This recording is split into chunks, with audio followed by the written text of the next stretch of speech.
Hero Honda 90s के समय से लेकर आज तक यह नाम हम सभी के जुबान पर छाया रहता है, क्योंकि हीरो और होंडा के कोलैबोरेशन से बनी यह कंपनी दुनिया में सबसे अच्छी टू व्हीलर व्हीकल बनाती थी।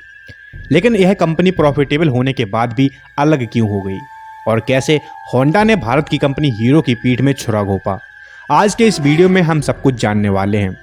असल में हीरो एक साइकिल बनाने वाली कंपनी थी जिसकी नींव ब्रजमोहन लाल मुंजाल ने 1956 में रखी थी और 1975 आते आते यह भारत की सबसे बड़ी साइकिल बनाने वाली कंपनी बन गई।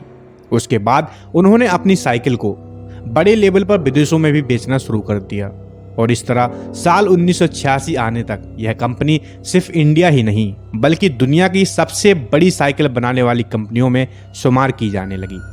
लेकिन दोस्तों, उसी दौरान ब्रजमोहन लाल जी ने देखा कि फॉरेन मार्केट में मोटरसाइकिल बिजनेस भी काफ़ी तेजी से एक्सपेंड हो रहा है, लेकिन इंडिया में तो लोगों के पास सिर्फ स्कूटर और मोपेड का ही ऑप्शन था।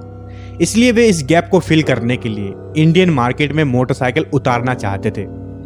लेकिन उस वक्त हीरो के साथ प्रॉब्लम ये थी कि उसके पास इंजन बनाने की टेक्नोलॉजी ही नहीं थी, जिसकी वजह से मोटरसाइकिल बनाना तो उनके लिए मुमकिन ही नहीं था। इसलिए उन्होंने अपने इस प्लान को एक्शन में लाने के लिए विदेशी कंपनीज के साथ कोलैबोरेशन करने का निश्चय किया। अब उस टाइम भारत में लिबरलाइजेशन भले ही नहीं था, लेकिन उस टाइम गवर्नमेंट केवल इंडियन कंपनीज को ही ये अपॉर्चुनिटीज देती थी। अगर वो चाहें तो किसी भी विदेशी कंपनी के साथ टाई अप करके इंडिया में अपना बिजनेस एक्सपेंड कर सकते हैं। इसलिए ब्रजमोहन लाल जी ने हीरो के थ्रू दुनिया की सबसे बड़ी मोटरसाइकिल बनाने वाली जापानी कंपनी होंडा के पास अपना प्रपोजल भेजा। अब क्योंकि उस समय कोई भी विदेशी कंपनी भारत में डायरेक्टली अपना बिजनेस स्टार्ट नहीं कर सकती थी, ऐसे में इस प्रपोजल से होंडा को इंडियन मार्केट में एंटर करने का एक अच्छा मौका मिल गया, जिसे होंडा कंपनी भी खुद गंवाना नहीं चाहती थी। इसलिए दोनों कंपनीज ने 1984 में एक दूसरे से हाथ मिला लिया। हीरो और होंडा के बीच उस टाइम ये एग्रीमेंट हुआ था कि हीरो बाइक्स के लिए बॉडी बनाएगा और होंडा उसके लिए इंजन सप्लाई करेगी।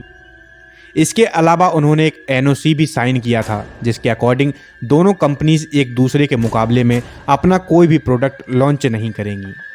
और दोस्तों, दोनों ही कंपनी इन कंडीशंस के लिए सेटिस्फाइड थी।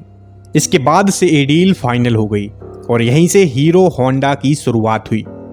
अब कागजी कार्रवाई पूरी करने के बाद हीरो होंडा का सबसे पहला प्लांट हरियाणा में बनाया गया, जहां हीरो और होंडा ने मिलकर तुरंत ही बाइक्स की मैन्युफैक्चरिंग करना शुरू कर दिया।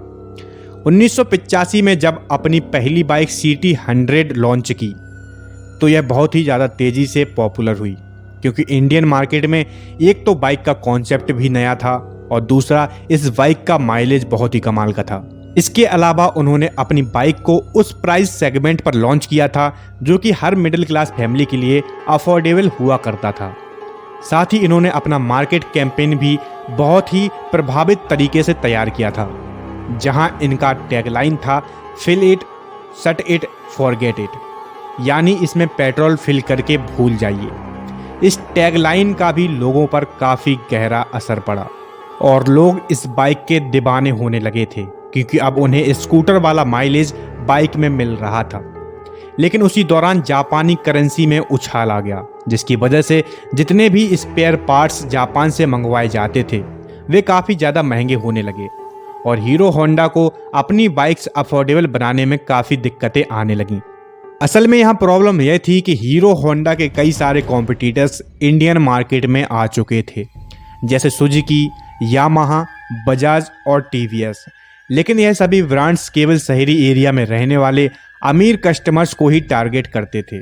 लेकिन वहीं हीरो होंडा को देखा जाए तो उसका मेन फोकस इंडिया के मिडिल और लोअर मिडिल क्लास लोगों पर था, जो कि एक अफोर्डेबल सॉल्यूशन चाहते थे।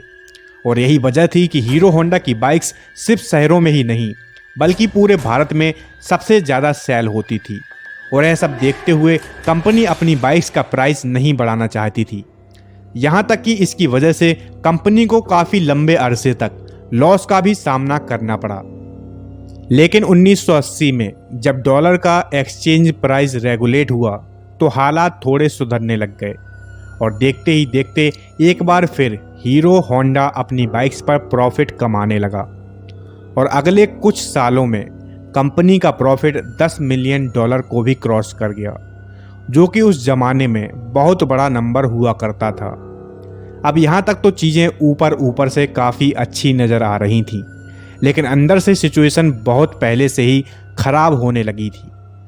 दरअसल कंपनी के मैनेजमेंट में शुरू से ही कई तरह की प्रॉब्लम्स चल रही थी, जैसे कि होंडा तो अपनी बाइक्स अमेरिका और रूस जैसे डेवलप्ड कंट्रीज में सेल कर रहा था, लेकिन हीरो होंडा को इंडिया से अपनी बाइक्स फॉरेन में सेल करने की परमिशन नहीं थी।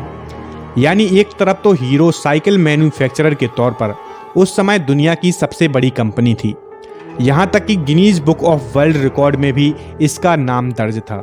वहीं दूसरी तरफ होंडा की वजह से वह अपनी बाइक्स फॉरेन मार्केट में सेल नहीं कर पा रहे थे। असल में इंडिया के बाहर हीरो होंडा को सिर्फ नेपाल, भूटान और बांग्लादेश जैसे आसपास की कंट्रीज तक ही अपनी बाइक्स एक्सपोर्ट करना अलाउड था, जिसकी वजह से हीरो कंपनी इंटरनेशनल मार्केट में जो अपनी पोजीशन चाहती थी वो उसे नहीं मिल पा रही थी।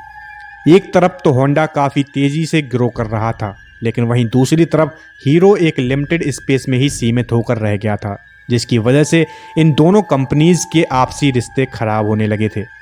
इसके अलावा कॉन्ट्रैक्ट के अकॉर्डिंग हीरो बाइक्स की बॉडी बनाती थी और होंडा इंजन, लेकिन अगर हीरो को अपना बिजनेस बढ़ाने के लिए अलग भी होना पड़ता तो वो ऐसा नहीं कर सकते थे, क्योंकि वो इंजन के लिए पूरी तरह से होंडा पर डिपेंड थे।